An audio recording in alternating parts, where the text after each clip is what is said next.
touchdowns?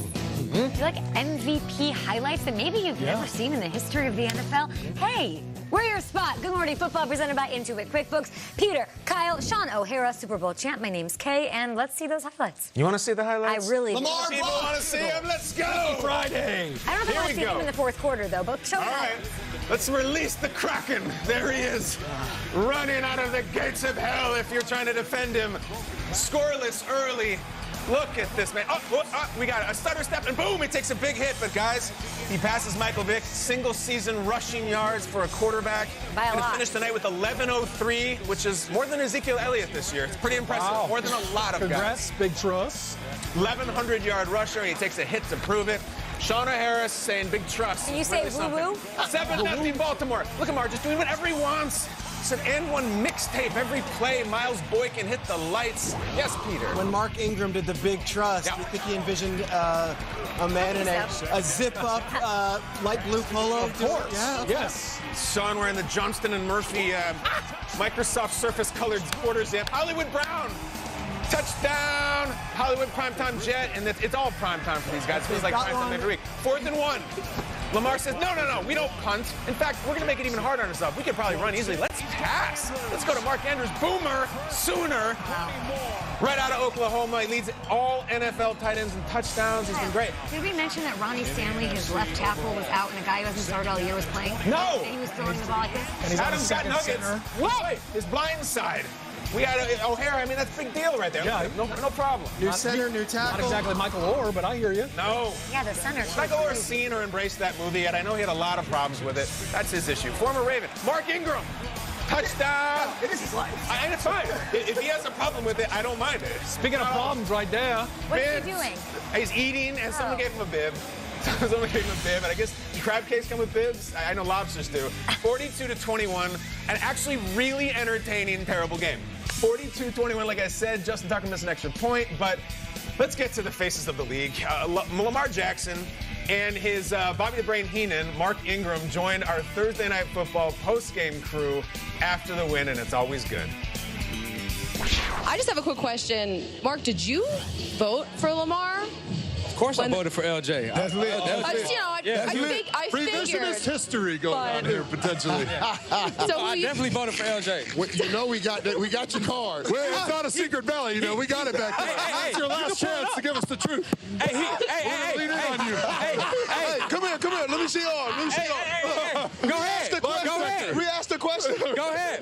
Re-ask the question. Did you vote for Lamar Jackson? Hey, he was on my ballot. I tell you that. I voted on his for him. ballot. I can't tell you if he was 1, I can't tell you if he was 1, 2, or 3. But he was on my ballot. My lie detector test finger says he didn't vote for him. Oh! You wrong for that. You wrong for that. You wrong for that. They have energy as if they didn't rush for over 200 yards up against the Jets' second-best defense against the run. Taking a look at the playoff picture here, their shirts say the North isn't enough. Well, they locked up the North last night, and they can clinch the #1 overall seed in the AFC and a home field advantage throughout the playoffs with a win. Next week, they have to travel to Cleveland to face Baker Mayfield and those Browns. Let's just enjoy it, right, Greg? Yeah. Enjoy it. It's an amazing ride, and it's not just for Ravens fans, it's for all of us. Look how much fun they're having. Isn't football supposed to be fun? Yes. It's so loosey-goosey, it's great. And Kay, I would say that there's a lot of doubters going into this thing, and even at this point, like, yeah, but once he gets hit, or once he takes that big hit, let's see. And Kyle, I know you were riding that train big early, like, I know. hey. I was worried about him. Because there's reason for it. In history, Robert Griffin, Michael Vick, they all get hurt at some point. Last night I saw something from Lamar Jackson that makes me think that maybe he's a little bit different. Okay, good. Lamar, he tells, no, we're going for it on 4th down. This is the play where he waves it off, and yeah, they convert it to Mark Andrews. This is an unbelievable pass on 4th and 1 and a great play call. That's all good. What I loved was the next play. Okay. Fast forward a little bit. Look at Lamar here, out of the shotgun. He's moving, he's dancing, he's looking. Gonna make a play? He's gonna make a huge play. Look what Lamar's decision is. Oh, boy. No. Save myself. I'm gonna throw the ball out of bounds. I'm gonna live to fight another down, which a couple plays later, Seth Roberts is deep, beautiful, touchdown. He doesn't seek contact. He doesn't lower his shoulder and go for the 5 extra yards. He doesn't try to put himself in harm's way. this might be sustainable because that guy is that good at it. He's done it his whole life. He avoids big hits. He uses his blockers. And most importantly, he has it upstairs to know it's okay to throw the ball away and avoid the big hit. He's unlike any quarterback we have ever seen. And he is younger than Joe Burrow, who's going to win the Heisman Trophy tomorrow night. Let's enjoy the ride. It's remarkable that coming into this game, people were talking about his quad injury, and how we limited him on a this will be short the night. week. You're right. Look, we're coming up with all kinds of nicknames for this guy, and I just thought of another one, too. When I was a kid, there was this toy they used to play with, and it was called The Animal.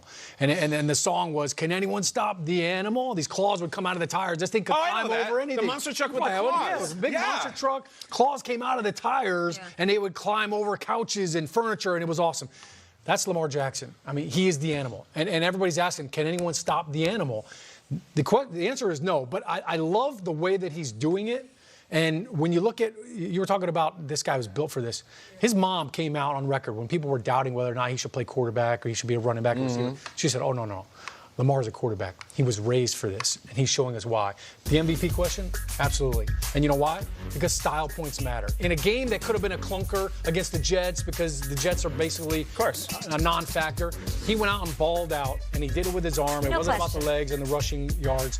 And Lamar Jackson, style points matter, just like they were talking about the Heisman. It matters there, too. It matters. Yeah, and I think Russell Wilson lost it the other night against the Rams anyway. I think it's his. But to the question of, we can just hype him all day. We can hype him. We hype him for months. So the question of who can derail this train. How do you stop the animal? Take the batteries out. There you go. In this case, I got a theory, and this is going to be jarring because all we've done day after day is say how incredible he is. Do you remember when he played Pittsburgh this year? Do you remember when he played at Pittsburgh?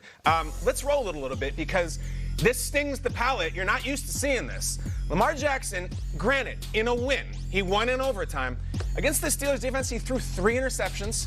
He fumbled. They were all over him. And there is something about division familiarity / division animosity. Particularly this one. Big time. 100%. Guys, if the Steelers get in, look out. They have the defensive firepower. They have the familiarity. They have the head coach who does not give a single bleep and has won a Super Bowl.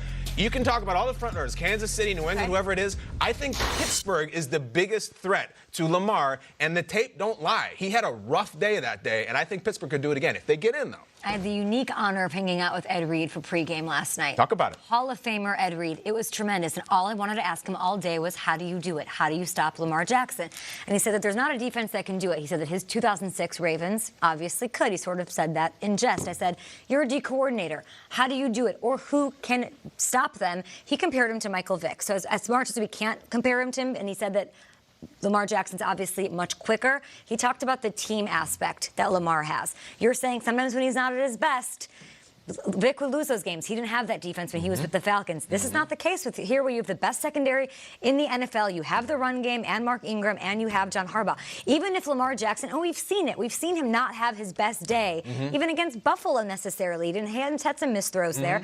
The team rallies and the team wins. That's why this team is virtually unstoppable. Well coached in all 3 phases. Special teams will kill you too. They are really, really well rounded. The best supporting cast maybe of any quarterback is what Lamar Jackson. Nobody's stopping them. Chris Long, who we know and love, he said the Titans because they can run. What do you guys think? The Titans might do it too. The because 7. to your point, the thing that gets lost in all this Michael Vick love that year, Warwick Dunn also had 1,000 yards. It's very rare to see a quarterback and running back. The Ravens are going to do it next week with Ingram, so it's not just Lamar. They're loaded. Here's the difference. They lost to Cleveland. They lost to Pittsburgh. Since then, they've gained the confidence of blowing out the Texans, blowing out the Patriots, blowing out the Rams. I feel like they're getting better and better every week. I haven't seen that setback, and last night, certainly, that wasn't the case. Peters, Jimmy Smith is back and healthy. Watch out for these Ravens. If you have a way to stop them, call our hotline at JMSP on Twitter. The animal. Let's switch over to the NFC quickly, taking a look at the playoff picture here as it stands. The Vikings hanging on to that final wildcard spot with the Rams closing in.